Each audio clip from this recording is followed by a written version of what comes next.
The crimson sky of Terralis burned with the light of twin suns as Marcus Blackwood's research vessel plummeted through the atmosphere.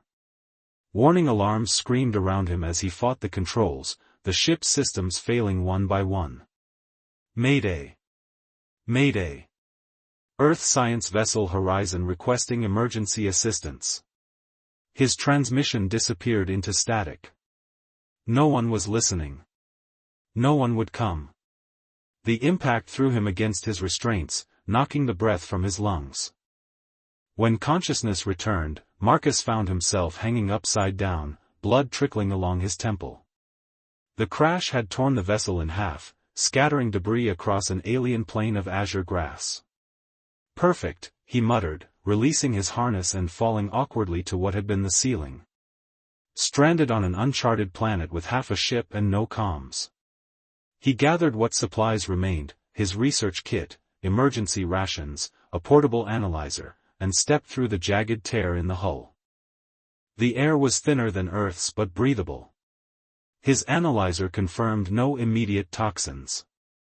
Small victories, he supposed.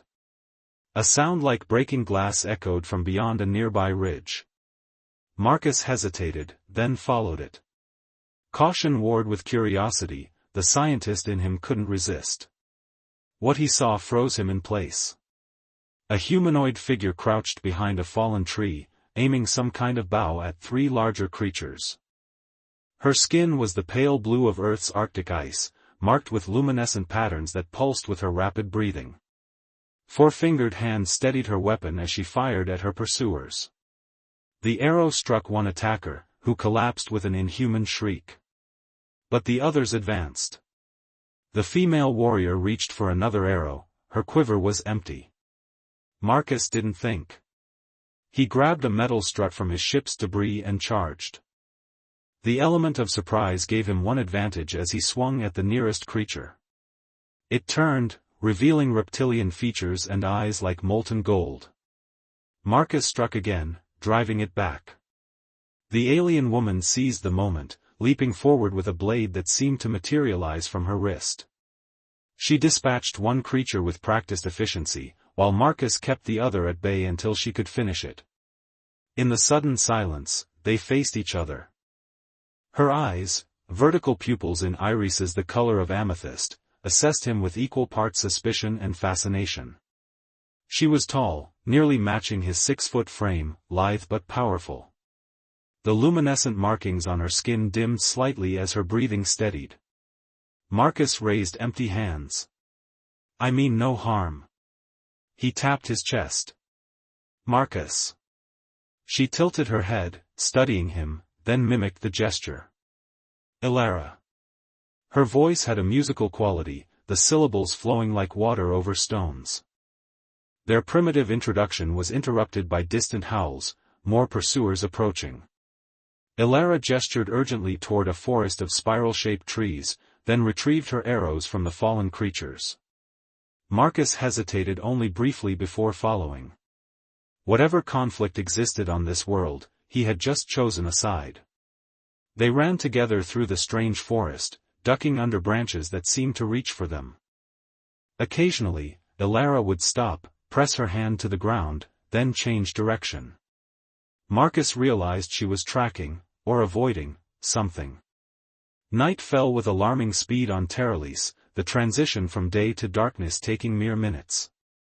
As visibility failed, Elara led them to a hollow beneath the roots of a massive tree. She made quick, efficient movements, covering the entrance with foliage and producing a small crystal that emitted a soft violet light. In its glow, they studied each other more carefully. Marcus pointed to himself, then upward. "I came from the sky. Another world." Understanding flickered in her eyes. She pointed to the sky, then made a crashing motion with her hands. He nodded, wincing at the reminder of his predicament. Elara reached out slowly, her four-fingered hand hovering near the cut on his temple. When he didn't pull away, she touched it gently, then reached into a pouch at her waist. She applied something cool that immediately numbed the pain. "Thank you," he said. Their eyes held in the violet light. Different species, different worlds, yet in this moment of crisis, they had found each other. Whatever came next, Marcus knew his life had changed forever in ways no scientific expedition could have prepared him for. Dawn broke over Terralise in a cascade of amber and rose. Marcus awoke with a start, momentarily disoriented by the alien surroundings. Elara was already awake, scanning the forest with alert eyes. She gestured for him to follow. They emerged from their shelter into the morning light. The spiral trees cast peculiar shadows that seemed to move independently of the sun's position. Elara pointed to distant mountains, then to herself. Home, Marcus understood. She was taking him to her people. The journey was arduous. Terralise terrain shifted from forests to vast plains of shimmering grass that hummed when the wind blew. Throughout the day, Elara kept them moving, pausing only to gather unfamiliar fruits that she demonstrated were safe to eat by consuming them first. Communication remained their greatest challenge. By midday, Marcus had pulled out his research tablet, drawing crude pictures to express more complex ideas. Elara caught on quickly, her intelligence evident in how rapidly she absorbed new concepts. She drew her world, 2 suns, 3 moons, and creatures Marcus had never imagined. He drew Earth, with its single sun and moon, its oceans and continents. When he sketched humans, Elara studied the drawing intently, pointing to the 5 fingers, then to her own 4, a gesture that was somehow both amused and melancholy. A deep rumble interrupted their exchange. The sky darkened as clouds formed with alarming speed, swirling into a violent storm. Lightning forked through the air, striking the ground uncomfortably close. "We need shelter," Marcus shouted, though he knew she couldn't understand his words. Elara grabbed his arm, pulling him toward a rock formation. As the rain began, thick droplets that sizzled when they hit the ground, they discovered a narrow entrance to a cave. They squeezed inside just as hail began to fall, chunks of ice the size of golf balls. The cave was small, forcing them into close proximity. By the light of Elara's crystal, Marcus saw complex etchings on the walls, star charts, he realized. This place had been used before, perhaps by Elara's people to navigate. Trapped by the storm, they continued their primitive language lessons. Elara taught him words in her language, Tirla for the storm, Merrick for the cave, Shiva for water. Marcus felt a thrill each time he correctly pronounced a word, rewarded by Elara's smile, a surprisingly human expression on her alien features. As night approached and the storm raged on, the temperature dropped dramatically. Shivering, Marcus tried to generate heat by rubbing his arms. Elara observed him, then moved closer. She pressed a finger to her chest, where her luminescent markings glowed more intensely. Heat radiated from her body. Hesitantly, she extended her arm, offering warmth. Marcus moved beside her, careful to maintain respectful distance while accepting her assistance. But as the cold deepened, propriety gave way to necessity. They sat shoulder to shoulder, then eventually side by side against the cave wall, sharing body heat. "Your people," Marcus said, drawing figures on his tablet. "Are they far?" Elara studied his drawing, then indicated with her fingers, 2 more days' journey. She drew something new, figures that looked like the creatures that had attacked her, advancing on a settlement. War, Marcus realized. Her people were at war. "Who are they?" he asked, pointing to the enemy figures. Elara's expression darkened. She made a clawing gesture, then drew the reptilian features of the attackers.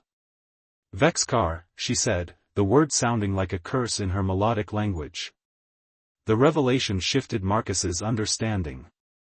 He wasn't just stranded on an alien planet, he had landed in the middle of a conflict. And he had already chosen sides by helping Elara. As they sat in silence, the storm's fury providing a chaotic soundtrack to his thoughts, Marcus became acutely aware of Elara's proximity. Her scent was unfamiliar but not unpleasant, like cinnamon and ozone. Her breathing had synchronized with his, their shoulders touching as they leaned against the cave wall. When Alara finally slept, her head drifted to rest against his shoulder. Marcus remained awake, watching the play of light from her bioluminescent markings, casting patterns on the cave walls that mingled with the ancient star charts.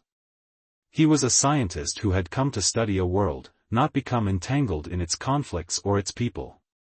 Yet as he finally surrendered to sleep, his last conscious thought was the realization that something profound had shifted within him. In this alien woman, he had found something he hadn't known he was searching for, a connection that transcended the vast gulfs of space and biology. The storm raged through the night, but within the cave, something else was brewing, something neither of them had anticipated when their worlds collided. They reached the outskirts of Alara's village as the second sun was setting.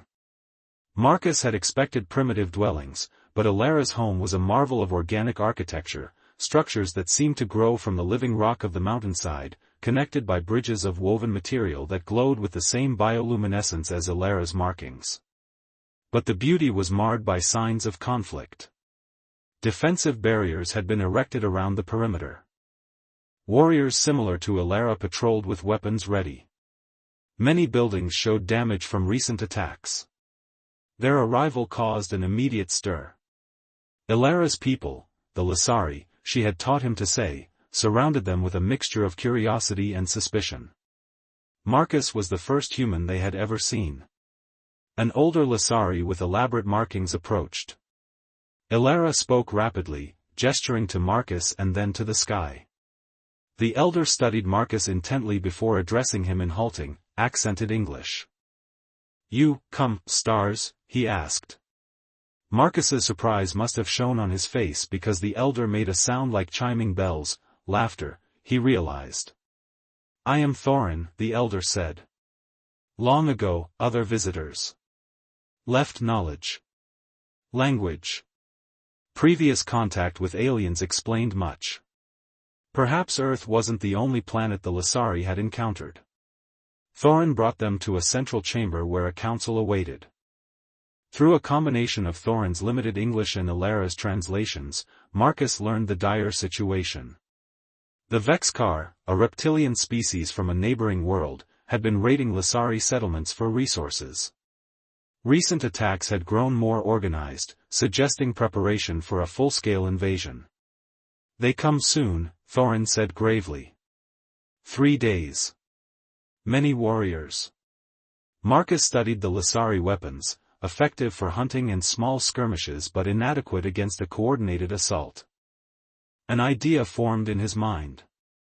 "I can help," he said. "I know technology, defenses." Thorin translated for the council. Debate erupted until Alara spoke passionately, describing Marcus's intervention when she was attacked.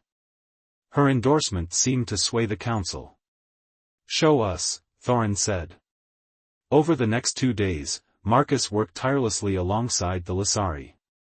He applied his scientific knowledge to improve their weapons, fashioning more powerful bows and arrows using principles of physics. He designed traps and barriers that would funnel the Vexkar into vulnerable positions. Alara remained by his side throughout, their communication growing more fluid as they combined their languages and gestures into something uniquely their own. In quiet moments, she taught him about Lasari culture, their reverence for the twin suns, their complex family structures, their spiritual connection to Terralis itself. On the evening before the expected attack, the Lasari held a ceremony to honor their defenders. Marcus was included, marked with temporary luminescent symbols that matched Alara's own pattern, a gesture of acceptance that moved him deeply. After the ceremony, Alara led him to a secluded terrace overlooking the valley below. In the distance, they could see the fires of the Vexkar encampment, too many to count. "I not fight tomorrow," Marcus said in broken Lasari. "I help you. Not my war." Alara took his hand, studying his 5 fingers against her 4. "Nesvari," she said softly. "What does that mean?" he asked. "One who finds home in strange places," she translated hesitantly. The intimacy of the moment overwhelmed him. Here, light years from Earth, he had found purpose, and perhaps something more. Elara moved closer, her eyes reflecting the light of the 3 moons. The bioluminescent patterns on her skin brightened, a response he now recognized as emotional intensity. She placed a hand over his heart, feeling its accelerated rhythm. "Different," she said. "Same." She touched her own chest. Marcus understood. Despite their physical differences, something essential connected them, something that had grown from necessity into genuine affection. When they kissed, it was neither human nor Lasari, but something new, a bridge between worlds. Her lips were cooler than a human's would be, but the sensation sent warmth cascading through him. The luminescent patterns on her skin flared brilliantly, casting them both in a private constellation. They spent the night together under Terrali's alien stars, discovering the unexpected compatibility of their bodies and hearts. Words gave way to touch, to the universal language of intimacy that required no translation. As they lay together afterward, Elara traced the contours of his face as if memorizing them. "Tomorrow," she said, "we fight together." Marcus nodded, knowing that whatever happened, he was no longer just a stranded scientist. He had become Nesvari, one who finds home in strange places. And he would defend that home with everything he had. Dawn arrived with the ominous sound of Vexkar war drums. Marcus stood with Elara atop the village's defensive wall, watching as the reptilian army assembled on the plain below. Their numbers were even greater than feared, hundreds of warriors armed with crude but effective weapons. "Remember the plan," Marcus said to Elara, who translated for the Lasari defenders. They had prepared carefully, setting traps along the most likely invasion routes and positioning archers at strategic points. The Vexkar attack began with a thunderous charge. The first wave fell to Lasari arrows, many enhanced with the modifications Marcus had designed. The second wave triggered the hidden traps, creating chaos in the enemy ranks. For a brief, hopeful moment, it seemed the defense might hold. Then came the Vexkar heavy units, massive reptilians wearing armor fashioned from the shells of giant creatures. They shrugged off arrows and smashed through barriers, creating openings for the smaller warriors to pour through. The battle descended into desperate close combat. Marcus found himself fighting alongside the Lasari, wielding a staff weapon Thorin had given him. His Earth combat training proved adequate, if barely, against the physically superior Vexkar. Elara was magnificent in battle. Her movements were fluid and lethal, each strike precise. They fought back to back, protecting each other as they had since their first meeting. When a Vexkar blade sliced Marcus's arm, Elara dispatched the attacker with cold efficiency. When she was momentarily overwhelmed, Marcus created an opening for her escape. Hours into the battle, exhaustion began to take its toll. The Lasari were gradually pushed back toward the inner settlement. Marcus and Elara found themselves separated from the main group, defending a narrow passage where the Vexkar were attempting to flank the defenders. Elara had one arrow remaining in her quiver. She positioned herself behind Marcus, who was keeping 3 Vexkar at bay with his staff. When a fourth enemy appeared on a ledge above, preparing to leap down upon them, Elara notched her last arrow. At that moment, Marcus's staff shattered against a Vexkar's armor. He fell backward, defenseless before the advancing reptilians. In a split-second decision, Elara thrust her bow and final arrow into his hands. "Take," she commanded, drawing her blade and charging the nearest Vexkar. Marcus understood immediately. With no time to question her sacrifice, he took aim at the Vexkar above and fired. The arrow, Elara's last, struck true. The enemy toppled from the ledge, crashing into his companions below. The momentary advantage allowed Marcus to retrieve a fallen Vexkar weapon. He turned to find Elara engaged with multiple opponents, fighting with desperate courage but clearly overmatched. As one Vexkar raised its blade for a killing blow, Marcus threw himself forward. The enemy's weapon sliced across his back, but he managed to drive his borrowed blade deep into the reptilian's throat. The remaining Vexcar fell back, reassessing these determined defenders. In the distance, a horn sounded, the Vexcar were retreating. Their losses had been too great to continue. Victory came at a steep price. When Marcus turned to Alara, he found her collapsed against the wall, a Vexcar blade protruding from her side. The luminescent patterns on her skin pulsed weakly, fading at the edges. "No, no, no," Marcus whispered, gathering her in his arms. "Stay with me." He broke the shaft of the blade but left the tip embedded, knowing removal could cause more damage. Lissari healers arrived, speaking rapidly as they examined Alara. Marcus caught fragments, poison, spreading, little time. "Save her," Marcus pleaded, his scientific detachment evaporating in the face of losing her. "Please." Thorin appeared, his own face streaked with battle wounds. "Vexcar weapons carry death," he explained grimly. "Our medicine, insufficient." Marcus refused to accept this.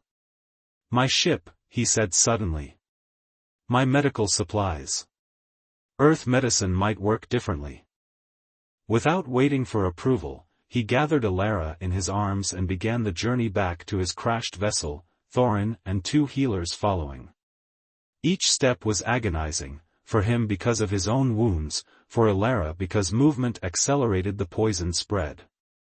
By the time they reached the crash site, Alara's skin had taken on a grayish hue, the luminescent patterns barely visible. Marcus tore through the wreckage, locating his emergency medical kit. Working frantically alongside the Lissari healers, he adapted Earth treatments for an alien physiology. Hours passed in desperate work. Alara drifted in and out of consciousness, sometimes murmuring in her language, sometimes silent except for labored breathing. Marcus refused to rest, applying everything he knew about xenobiology to save her. As the twin sun set, casting long shadows across the crash site, Alara's eyes fluttered open. Her hand sought Marcus's, squeezing weakly. "Nesvari," she whispered. Marcus held her hand against his cheek, his vision blurred with tears. "Don't leave me," he said. "Not now." Her response was too soft to hear, but her lips formed words he recognized, "Not leaving." As night fell over Terralise, Marcus kept his vigil, clinging to hope as tenaciously as he clung to Alara's hand. The battle was won, but the most important fight continued, the fight for a future he now couldn't imagine without her. 3 cycles of Terralise moons had passed since the battle. The Vexcar had withdrawn completely, their forces too depleted to mount another attack. The Lissari village was slowly rebuilding, new structures growing to replace those damaged in the conflict. Marcus sat beside Alara on a terrace overlooking the valley, watching the twin suns perform their daily dance across the crimson sky. Alara's recovery had been slow but steady. The luminescent patterns on her skin had regained their vibrant intensity, though a new pattern had emerged around her wound, a permanent reminder of how close she had come to death. "The council meets today," she said, her English much improved through weeks of practice. "They discuss future defense against Vexcar return." Marcus nodded. The victory had been decisive but not final. The Vexcar would eventually rebuild their forces and return. But the Lissari would be ready, their weapons and defenses permanently improved by the integration of Earth science with Lissari craftsmanship. "I have something to show you," Marcus said, helping Alara to her feet. Her strength was returning, but she still moved carefully, mindful of her healing wound. He led her to a small structure he had built near the village center, a communication array cobbled together from parts salvaged from his crashed ship. For weeks, he had been broadcasting a distress signal into space, hoping for rescue. "It activated last night," he explained, showing her the blinking light on the console. "An Earth vessel received our signal. They're coming." Alara's expression grew complicated, joy for him mixed with evident sadness. "You go home," she said. It wasn't a question. Marcus took her 4-fingered hands in his 5-fingered ones. "That's what I need to talk to you about." He led her to another device, a holographic projector he had assembled. When activated, it displayed a three-dimensional map of the stars between Earth and Terralis. The journey takes 1 Earth year, he explained. I've been thinking about what that means. Elara waited silently, her vertical pupils dilated in the dim light of the structure. I could return to Earth, Marcus continued.